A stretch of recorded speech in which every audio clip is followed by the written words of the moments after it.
Head for the Cure 5K events are not only successful fundraisers in the fight against brain cancer, but unique tributes for those currently fighting this terrible disease and remembering those who have lost their battles. Head for the Cure was started in honor of a man named Chris Anthony. Chris's motto was always keeping the faith. He lived it daily. He signed off every email with keeping the faith, and his faith enabled him to maintain his grace, dignity, courage, and strength throughout his illness. That's why every year we honor brain cancer patients and their loved ones with a special recognition we call Keeping the Faith. Each of their stories is personal and special, and all are inspiring. Deepak Mussal, nominated by 50 of his closest friends. To read these nominations, please visit headforthecure.org/NC Triangle. Deepak Mussal, 45, was diagnosed last July with glioblastoma multiforme, a highly aggressive brain cancer. At the time, he was training for the 2019 New York City Marathon. It was during a run in early July that he noticed his left hand had become numb. The symptoms were more pronounced after a lunchtime walk at work on July 19th. He felt weakness on his left side and had notable stomach discomfort. This prompted Mussal, an information technology professional in Durham, North Carolina, to go to his car and call his office. The employee health team responded and took him to the ER. An MRI scan detected a mass on the right side of his brain. Mussal had surgery July 26th at UNC Rex Hospital, followed by a 6-week course of radiation therapy and chemotherapy at UNC Lineberger Comprehensive Cancer Center. Mussal ran the New York City Marathon on November 3rd, less than a month after completing his treatment. He finished the race in 4 hours and 34 minutes, but his time was slower than he'd hoped. Still, he crossed the finish line ahead of nearly 25,000 other runners. Simon Hagi, Mussal's neuro-oncologist, said he was struck by Mussal's determination to run the New York City Marathon and his stamina during treatment to maintain his training regimen. His resilience is remarkable and a testament to the human spirit. When we met to discuss his treatment plan, he was in the process of training for the New York City Marathon, which I did not expect him to continue. He not only continued to train, he also ran 2 half marathons in the Head for the Cure 5K. Deepak is a great source of inspiration to many during his fight with GBM. Not only has he ran several full and half marathons since his initial diagnosis, surgery, and treatment, but he has also inspired a large group of adults and children in the local community to take up running, and he kept this up even when he was going through treatment. He is a very quiet and soft-spoken person, but everyone who comes in contact with him are just drawn to him and are inspired by him, whether they know his fight with cancer or not. He is truly a gem of a person and continues to do things for others and give back to the community even when he is going through tough times. Devin Ryan, nominated by Kirsty Steele. Devin is small but mighty. Devin was diagnosed with glioblastoma multiforme in early 2020. She is a fighter, and I am proud to know her. I am walking in honor of her this year. Jason Vernon, nominated by Marsha Vernon. The week of Jason's 44th birthday, July 23, 2019, he experienced right leg arm seizures and was taken to the ER. A MRI revealed a brain mass, possibility of glioblastoma.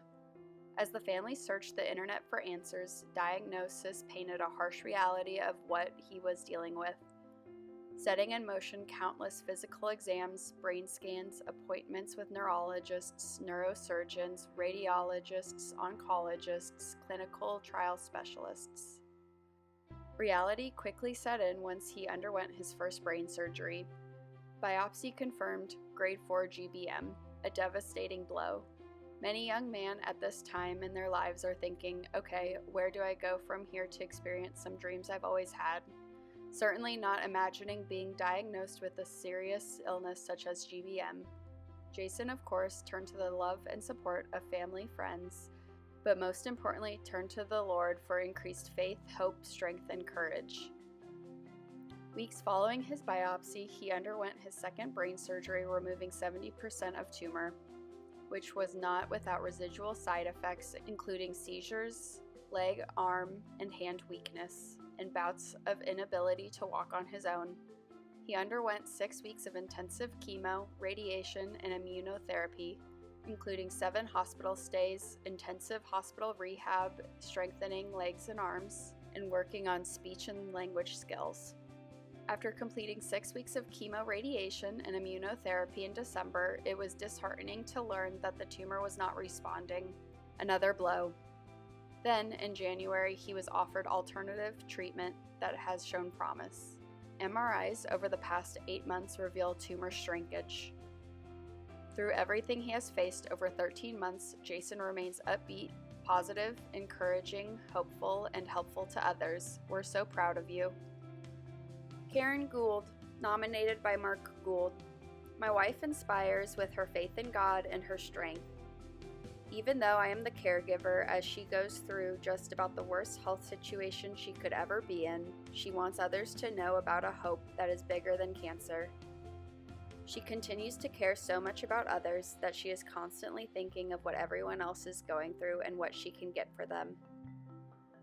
3 days after her 6 weeks of chemo and radiation, she came down with shingles on her face, all around her right eye, and was in excruciating pain, so much that we took her to the emergency room. When we got there, she wanted to know how the transportation person was doing and asked the doctor all about her family. I love my wife so much, and I am blessed to have the opportunity to learn from her during this difficult time. Thomas DeMarce, nominated by Linda, Lauren, family, and friends. Thomas DeMarce, father, son, brother, sailor, research assistant professor of neurology, brain tumor patient at UNC, my love and our inspiration. When Tom experienced double vision and unsteady gait in March 2019, an MRI revealed midbrain lesions. Following a biopsy by Dr. Wend, Tom was diagnosed with anaplastic astrocytoma, a high-grade glioma. After starting treatment, Tom suffered a gastric bleed and underwent chemoradiotherapy, physiotherapy, occupational and speech therapy as an inpatient. Following further complications, Tom underwent inpatient rehabilitation supported by family and friends. A year later, the lesions have decreased in size with treatment. Despite Tom's diagnosis, he persevered in getting back to the lab and works from home due to limited mobility. As part of a research team at UNC, Tom investigates how neural networks become dysfunctional in Alzheimer's disease and how a new intervention may prevent disease development and cognitive decline. In the face of his own disease and limitations, he is determined to improve the lives of others. While his wife and daughter live in Canada and his parents and sister live out of state, Tom courageously attends follow-up appointments solo. We express our heartfelt thanks to Dr. Kaggi's team at the UNC Brain Tumor Program for excellent care, members of the neurology department who contributed leave during Tom's treatment, and family and friends for their prayers and support. Tom's strength, optimism, determination, resilience, love of life, and dreams for the future continually inspire us. By sharing his story, we hope it inspires others to keep the faith in the face of adversity. In faith, hope, and gratitude. John Merritt, nominated by Katie Merritt. I met John in 2018, right as he was starting to experience his first symptoms. He had run his first ultramarathon and was having a difficult time recovering. Shortly after, he began having focal aware seizures. His primary care doctor believed them to be silent migraines. The seizures became more frequent, and John went from being a man who could get up at 4 a.m., meditate, do yoga, and then fish all day, to a man who sometimes couldn't even get out of bed. Knowing there was something more serious, his family, friends, and I pushed him to see a neurologist. In September of 2019, we learned that he had a brain tumor. Surgery in October revealed it to be a grade 2 astrocytoma.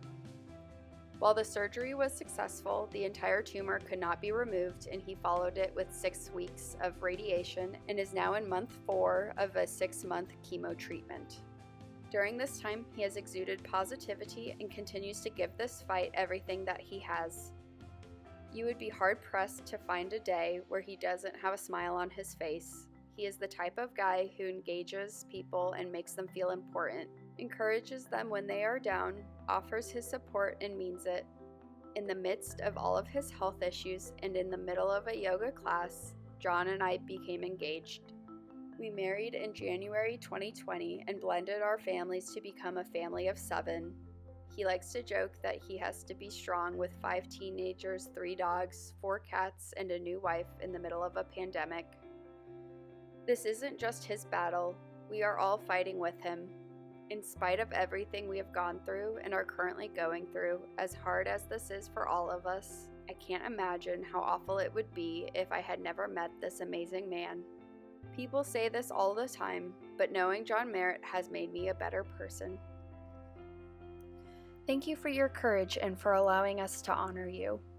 New this year, the legacy of Love nomination is easily defined by actions of integrity, encouragement, determination, and truly loving and serving others, especially those in need. The recipient of this must have a strong desire to encourage and help others. This deserving person must be a leader each day and also have the courage to smile in the midst of adversity. We now like to share their story. John Kevis, nominated by Alyssa Kevis.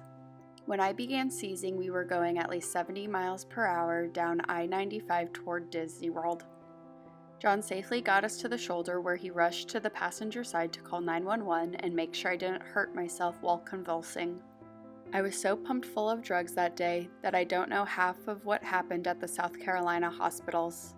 But I do have vivid memories of John helping me into the MRI, John standing there with his hand on my knee as I fell asleep inside the machine, John talking to the doctors, John telling me everything would be okay, John helping me back into our car to return home.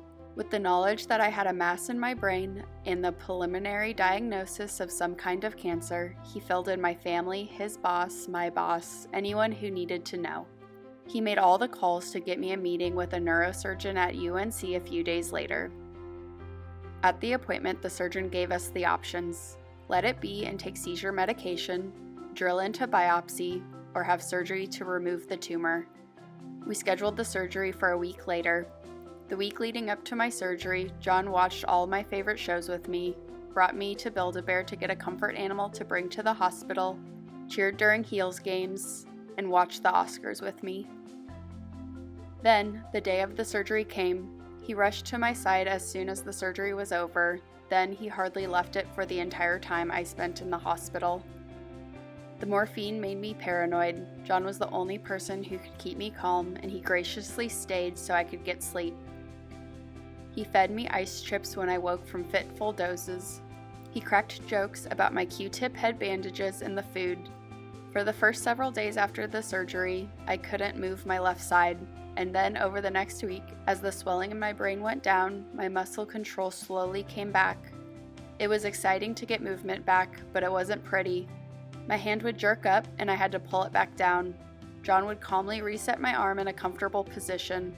John brought me a UNC beanie to put over my newly shaved head, which was always cold. He was there to hug me when I stood for the first time, and he was there cheering me on as I took wobbly steps a couple days later. We knew that the surgeon thought the surgery had been good, but we didn't know anything about the biopsy right away. We were told that it was low grade, and we were very lucky. That was true, but we misinterpreted to mean the tumor was benign. It wasn't.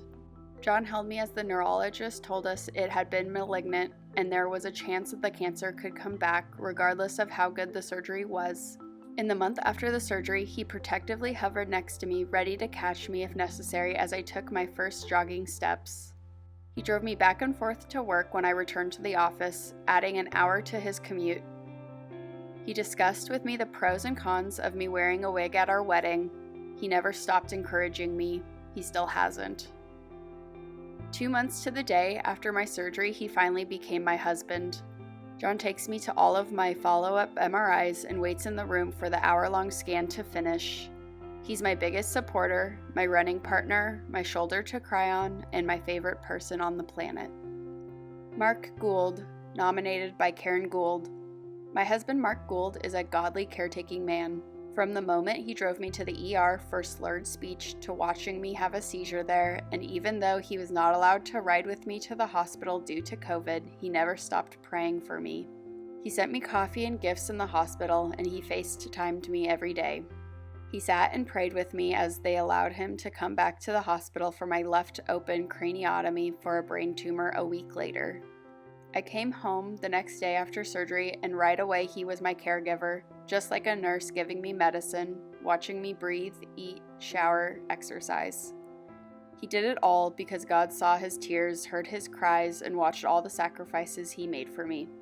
He put his faith in action and showed his love for me out of obedience. He carried out God's word to love your fellow man. The blessings of caregiving came when he made love a verb and truly lived his everyday life and the love of God in his heart.